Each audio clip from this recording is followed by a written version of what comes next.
Hey 1PM, you're listening to the 5-minute summary of this episode. If you're at the right place, enjoy.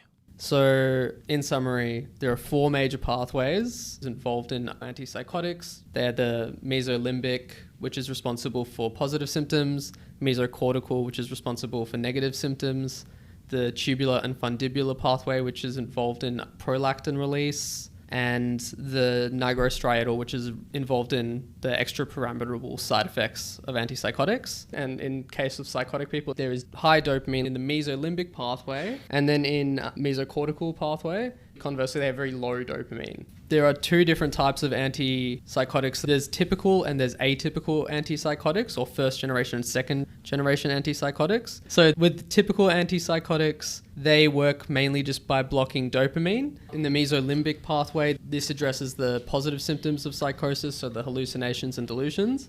However, in the mesocortical pathway, this blocking of dopamine worsens negative symptoms. In the nigrostriatal pathway, this blocking of dopamine results in less inhibition of motor movements, and then downstream from that, the extrapyramidal symptoms and potentially neuroleptic malignant syndrome.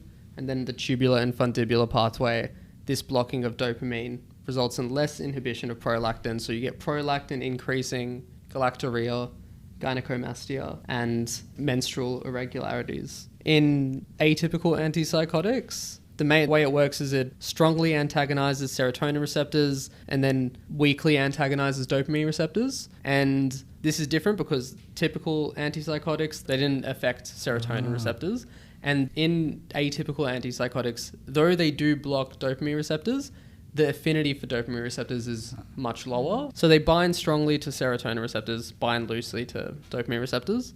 They block serotonin in the mesocortical pathway. This results in less inhibition of dopamine, so you get higher dopamine. This treats the negative symptoms. So a big difference between first generation and second generation antipsychotics is that second generation antipsychotics treat negative symptoms as well as positive symptoms. All right, so compared to typical antipsychotics, because the dopamine only binds loosely with atypical antipsychotics, the effects on the tubular and fundibular and the nigrostriatal pathway are way less.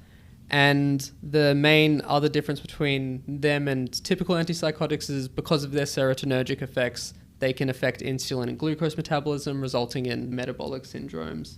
Thanks everyone for tuning in to our summary episode. Check out 1pm.wiki, and for all your first principles, keep it right here at 1pm.